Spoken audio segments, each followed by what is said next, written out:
Sekarang saya akan buka folder SAMPP-nya ya. Jadi teman-teman biasanya nginstal, sebenarnya SAMPP bisa install di mana aja, bisa disimpan di data D, bisa disimpan di data apapun gitu ya.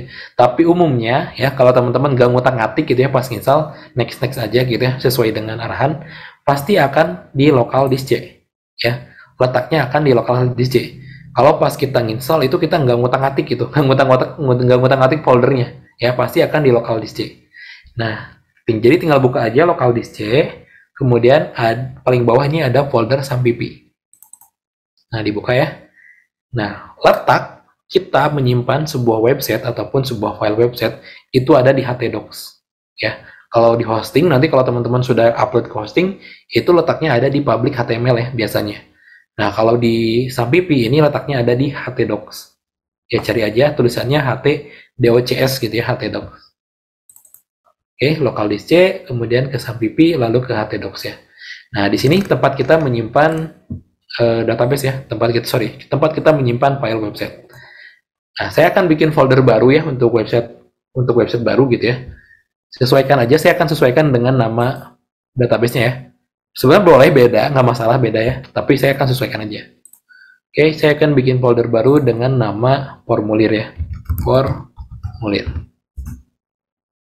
Nah, bagaimana cara kita memasukkan folder formulir ini ke VS Code gitu ya? Sebenarnya kalau di VS Code tinggal ditarik aja boleh gitu ya. Atau juga bisa ke file, open folder. Nah, bisa juga dengan cara seperti itu.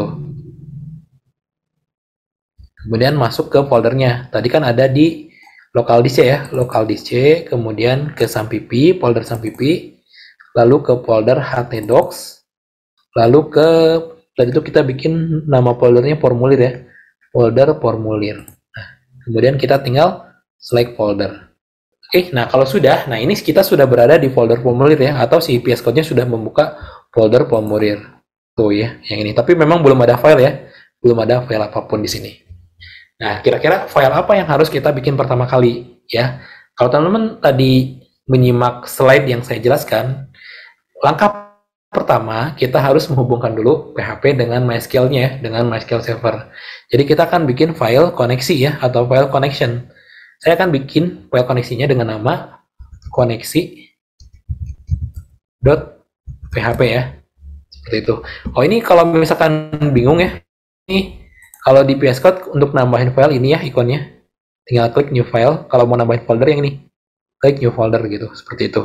Kalau mau nambahin file berarti yang ini nih, ya tinggal klik yang ini aja, klik. Nah, kemudian kita kasih nama filenya mau nama apa gitu.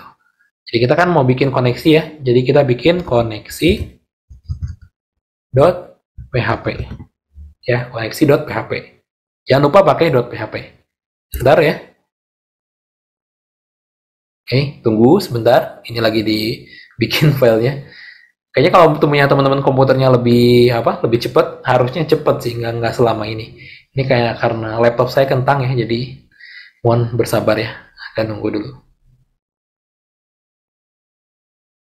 Nah, sudah ya. Ini file koneksi.php. Oke. Nah, di dalam PHP, awal mula kita bikin PHP ya, itu harus dibuka dulu ya. Nah, coding pembuka di PHP itu adalah codingnya huruf lebih kecil ya, kemudian tanda tanya, kemudian PHP. Nah, ini coding pembuka PHP. Jadi untuk bikin file PHP harus dibuka dengan lebih kecil di tanda tanya PHP, seperti itu ya. Nah, terus untuk menutupnya tinggal gunakan saja titik dua, tanda tanya, sorry ya, kemudian lebih besar. Ya. Jadi seperti ini ya, PHP. Lalu untuk menutupnya tinggal titik dua dan lebih kecil, lebih besar ini. Sorry kalau saya salah nyebut. Lebih besar ya, dengan lebih besar. Seperti itu. Ini kalau nggak kurang kelihatan, saya coba perbesar dulu ya. Ini ini ya Intel Advanced saya lagi ini ya, tunggu sebentar. Ini lagi update. Kayaknya sudah ya. Coba save dulu, coba saya besarin. Control bisa nggak ya pakai, nah, oh, segini cukup ya, kelihatan ya segini ya. Oke. Oke, jadi intinya kalau mau bikin PHP ya, coding pembukanya itu harus ini ya, lebih kecil, tanda tanya PHP. Kemudian penutupnya titik 2 tanda tanya lebih kecil, lebih besar, sorry. Seperti itu ya. Oke. Nah, untuk bikin variabel di dalam PHP, kita bisa gunakan dolar. Kita bisa tambahin dolar. Jadi kalau mau bikin variabel apapun, kita bisa tambahin dengan awalnya itu dolar. Seperti itu di PHP. Nah, kita kan bikin variabel apa aja nih? Karena kan kita mau menghubungkan ke database MySQL ya. Kita kan bikin 4 variabel ya. Pertama kita kan bikin variabel server ya. Kemudian kita bikin variabel user, variabel password, dan variabel database. Jadi pertama kita bikin dulu variabel server ya. Nah, kemudian variabel servernya kita isi dengan nama servernya. Nah, ini kan kita gunakan lokal ya, localhost ya. Jadi kita tidak akan mengeksekusi yang di luar gitu ya, maksudnya yang di mana yang di luar dari sistem kita. Jadi kita tinggal tulis aja localhost. Seperti ini ya. Nah, di PHP jangan lupa pakai titik koma ya. Oke, kemudian kita bikin variabel lagi dengan nama user ya, dengan nama user. Oke. Nah, user pada Sampipi itu kalau tidak teman-teman tidak setting-setting ya, tidak ngedit-ngedit Sampipinya ketika sudah install, itu pasti root ya. Root. Jadi Sampipi server bawaannya itu root. Kemudian password. Nah, untuk password dikosongkan. Karena kalau kita tidak nyeting-nyeting Sampipi, password usernya itu pasti kosong. Jadi kita kosongkan saja seperti ini ya. Nah, terakhir adalah database ya, nama database-nya. Nah, nama database sesuai dengan yang tadi kita bikin ya. Tadi kita bikin nama database-nya formulir. Nah, seperti itu. Oke, jadi kita sudah bikin 4 variabel. Pertama server ya, kemudian ada user, ada password, dan juga ada database. Untuk server diisi localhost, untuk user diisi root ya, bawaan. Untuk password dikosongkan saja, seperti ini. Untuk database diisi nama database yang tadi kita bikin, yaitu formulir ya. Seperti itu. Nah, selanjutnya untuk menghubungkan, kita akan menggunakan API MySQL ya. API MySQL Connect. Nah, tapi kita simpan di dalam variabel ya. Nah, saya akan bikin variabel baru yaitu namanya koneksi. Koneksi. Jadi si perintah API-nya itu akan disimpan di variabel koneksi. Oke. Nah, perintahnya yaitu MySQL ya. Oke, MySQL ini ada pilihan tuh. Karena ada banyak sih ya. Nah, yang akan kita gunakan yaitu MySQL Connect ya. Nah, MySQL Connect. MySQL Connect ya. Nah, di dalam MySQL Connect kita tinggal masukkan aja variabel-variabel yang tadi kita bikin ya. Tadi ada apa aja? Server ya. Kemudian koma, ada apa lagi tadi? Ini IntelliSense saya nggak tentu ya. Tadi ada user, kemudian ada password ya. Lalu ada database. Oke, sebentar. Nah, seperti ini ya. Jadi ada server sesuai dengan ini ya, user, ada password, dan ada database.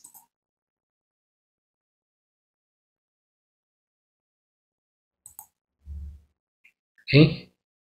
Oh, salah ya, saya salah nulis. Ini kan variabel sebenarnya bisa aja sih, cuman saya salah nulis, sorry.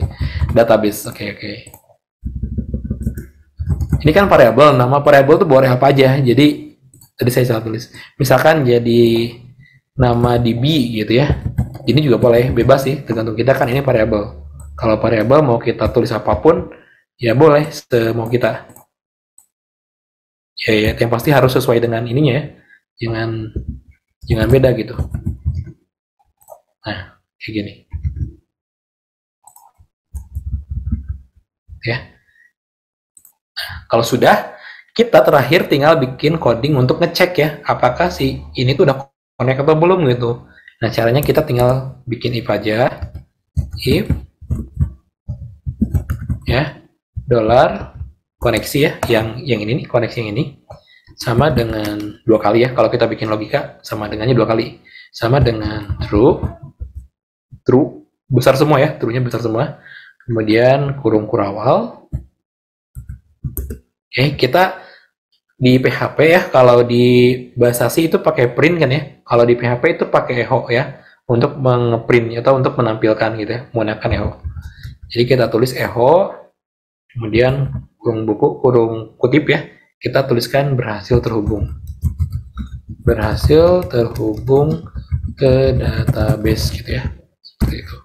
Nah, terus terakhir tinggal bikin else saja. Kalau misalkan gagal, else ya, kurung kurawal. Nah, kalau else langsung aja kurung kurawal ya. Kita bikin echo gagal terhubung. Kita bikin yang simpel-simpel dulu aja, seperti ini. Oke. Jika koneksi sama dengan true, jika beneran terhubung gitu ya, dia akan menampilkan berhasil terhubung ke database. Jika gagal, else ya, jika gagal, else jika tidak kan, jika gagal, dia akan menampilkan gagal terhubung. Seperti itu. Oke, saya save dulu. Nah, untuk ngeceknya gimana nih cara ngeceknya?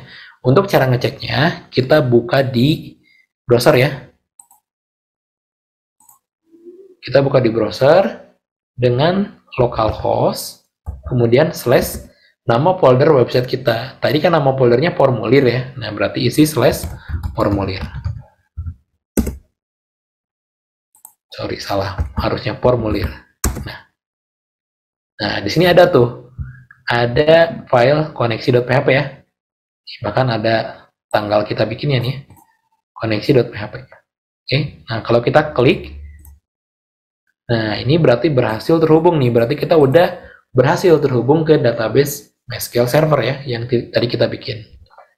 Nah, seperti itu. Nah, kalau kita mau nyoba nih ya, bedanya berhasil atau tidak ya. Misalkan formulirnya saya salahin aja nih, misalkan saya salah ketik gitu ya, harusnya formulir malah formuler misalkan. Nah, ini dia akan seperti ini nih, akan gagal terhubung, dan juga akan ngasih warning tuh, MySQL Connect ya, unknown database formuler. Jadi maksudnya adalah database formuler tuh nggak ada gitu ya, nggak ada database formuler gitu ya, karena kita belum bikin nama database formulir. Yang kita bikin adalah nama database formulir ya, seperti itu. Jadi kalau error akan muncul seperti ini ya. Oke. Nah, saya ganti lagi formulirnya jadi formulir ya. Nah, sudah. Oke, kita sudah terhubung ke database. Selanjutnya kita akan bikin create ya. Create itu kita akan bikin formulir ya. Kita akan bikin form untuk isi data ke database.